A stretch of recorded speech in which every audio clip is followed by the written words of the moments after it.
Саламатсыздарбы, урматтуу студенттер. Бекмамат Осмонов атындагы Жалал Абад мамлекеттик университети Жалал Абад колледжинин педагогикалык жана социалдык иштер бөлүмү башталгыч класс адистигинде окуп жаткан студенттер үчүн кезектеги видео сабагыбызды баштайбыз. Окутуучу Кушпакова Рахат Шүкүровна, предмет психология.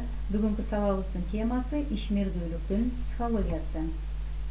Сабактын максаты ишмердүүлүктүн психологиясын билишет, ишмердүүлүктүн түрлөрүн аташат жана классификациялашат.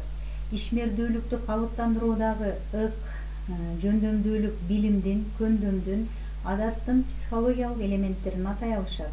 Адам жашоосундагы ишмердүүлүктүн ордун билишет.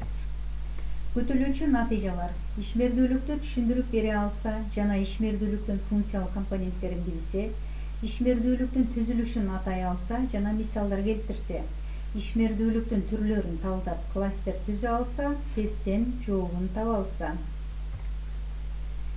Демек, бүгүн биз ишмердүүлүк боюнча сөз кылмакчыбыз. Ишмердүүлүк боюнча дайым эле биз өз жашообузда бул термин боюнча таанышпыз. Ал эми ишмердүүлүктүн психологиялык негизи боюнча кененирээк сабагыбызда сөз кылып өтөбүз. Бул теманы баштардын алдында ишмердүүлүктүн жаратылышына, функциясына жана анын жашоодогу баалуулугуна маани бергенибиз абзел. Ошондо ишмердүүлүк башка психикалык процесстер, абалдар жана инсандык сапаттар менен айкалышып, маселенин чечилишине жакшы шарт түзүлүп, системалашкан логикалык ойлоону жаратат. Демек, ишмердүүлүк бул инсандын жашоо шартын жана мен концепциясын өзүнө камтыган, айлана чөйрөнү таанып билүүгө жана өзгөртүүгө багытталган инсандын активдүүлүгүнүн өзгөчөлөнгөн түрү. Ишмердүүлүктүн процессинде инсан материалдык жана руханий маданияттын предметин жасайт. Ошондой эле өз жоопкерчилигин өзгөртөт, табиятты сактайт жана өнүктүрөт, коомду түзөт. Адамдын ишмердүүлүгү чыгармачыл мүнөзгө ээ.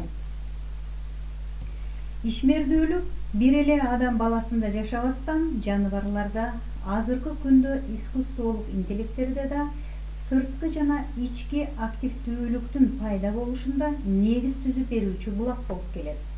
Жалпысынан адам менен жаныбарлардын ишмердүүлүгүнүн жаралышы бирдей болгону менен, ишмердүүлүктүн өсүп өнүгүшүнө карата алар айырмаланышат. Биз төмөндөгү мисалга токтололу. Мисалы, америкалык изилдөөчүлөр жарыкты пайда кылуучу иш-аракетке карата ишмердүүлүктө пайда болуучу активдүүлүккө серепти салышканда төмөнкү көрүнүштү байкашкан. Үйрөтүлгөн маймыл кызыл жарыкты пайда кылуу үчүн велосипеддин педалин айландырып, белгилүү ишмердүүлүктү жаратмай, ага кызыктырган тамакты беришкен эмес. Маймыл кызыл жарыкты канча көп пайда кылган сайын, аны тамак менен камсыз кылып турушкан. Ошондуктан маймыл педалды айландырууга өтө кызыктар болгон. Маймыл тамакка жетүүнүн башка жолун издеген эмес. Ал эми экинчи учурда ушул экспериментти жаш балага жүргүзүп көрүшкөндө төмөндөгүдөй көрсөткүчтү көрсөткөн. Мында тамактануунун маданиятын көтөрүү менен баланын шарттуу рефлексин тамакты вилка менен сайып, бычак менен кесип жегенге үйрөтүп, белгилүү бир убакытка канчалык көп тез жесе, бала жакшы көргөн тамакты ошончо алдына алып келип турушкан.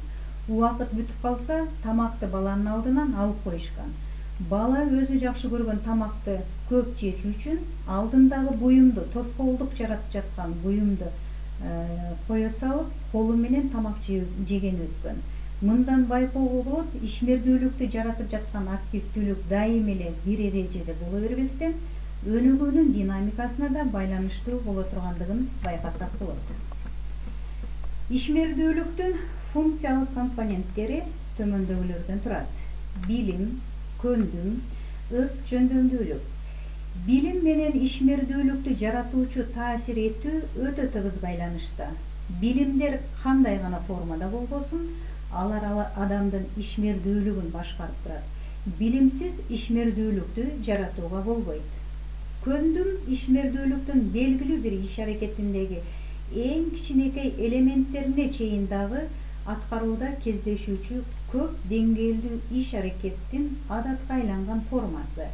Көндүмдүн адатка айланышы адамдын ошол жумушту аткаруудагы чеберчилигин жаратат. Ык жөндөмдүүлүк адам баласына коюлган максатты жогорку квалификациялык иш аракетине жана ык жөндөмдүүлүктү жаратуучу формула болуп эсептелет. Ишмердүүлүк активдүү жана пассивдүү иш аракеттер менен мүнөздөлөт. Активдүү ишмердүүлүк дегенибиз бул адамдарга гана таандык болуп, белгилүү бир максатты канааттандыруу учурундагы жөндөмдүүлүктүн абалын жогорулатып, аткарыла турган жумуш майда бөлүктөргө бөлүнүп аткарылып, ийгиликке жеткен учурду айтабыз. Ал эми пассивдүү ишмердүүлүк жаныбарлар дүйнөсүндө адамдын аң сезимсиз абалында, инстинкттин жүрүм-турум учурунда жашап, бир жактуу гана максат менен канааттандырылат. Ишмердүүлүктүн түрлөрүнө токтололу. Ишмердүүлүк негизинен 3 топко бөлүнөт. Алар коюлган мотивге, эмгектин уюштурулушуна жана аткарылган жумуштун жыйынтыгына жараша айырмаланат. Мотив бардык ишмердүүлүктүн түрүндө бирдей жаралган болсо, эмгектин жыйынтыгы ар башка жыйынтыкталат. Оюн ишмердүүлүгү. Оюн ишмердүүлүгү оюн жана эмгек ишмердүүлүгүнө негиз бере турган процесстерди, физикалык жана психикалык кыймылдарды жаратуучу ык жөндөмдүүлүктүн иш аракетин айтабыз. Оюн ишмердүүлүктө жыйынтыктын баасы эки жактуу болот. Коомдук жайда башка, социалдык шартта башка. Оюн балага билимди, көндүмдү, ык жөндөмдүүлүктү жана үйрөнүү адатты жаратуудан сырткары, баланы жетектөөчү болгон чыгармачылык менен ойлоо дагы оюн ишмердүүлүгүн активдештирет. Оюндагы ишмердүүлүк баланын элестетүү процессиндеги психикасын өнүктүрүүдө, логикасын калыптандырып, дүйнөнү көрүүгө мүмкүн болбогон элементтердин фантазия аркылуу таанууга жетиштирет. Ошондой эле баланын акылын өнүктүрө турган оюндарды да эске алышыбыз керек. Бул оюндарга шахмат, шашки, домино, стол үстүндөгү ойнотулуучу оюндар, сюжеттик оюндар, спорттук оюндарды атоого болот. Бул оюндун түрлөрү боюнча жана таасирлери боюнча практикалык сабагыбызда кененирээк токтолобуз. Окуу ишмердүүлүгү бул ошол гана окуп үйрөнүп жаткан иш аракетке таандык болуп, аткарылып жаткан жумушту мүнөздөп жаткан процесс болуп саналат. Эмгек ишмердүүлүгү адам баласынын материалдык жана жан дүйнөлүк маданий керектерин канааттандырууга багытталган психикалык жана физикалык коомдогу иш аракеттин бир формасын айтабыз. Адам баласы өзүнө керектүү маалыматтарды жана предметтерди канааттандыруу багытында кыймыл аракеттерди жасашат. Андай керектиктерге маалыматтарга азык-оокаттар, буюм-теримдер жана аларга жасаган мамилелер кирет.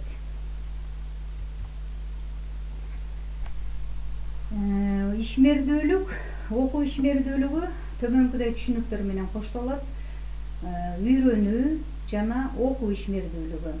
Үйрөнүү биологиялык мүчөлөрдүн системасындагы жумуш органдарынын иш аракети менен каалаган жумушту аткарууга карата пайда болгон ички психикалык, сырткы физикалык процессти айтабыз.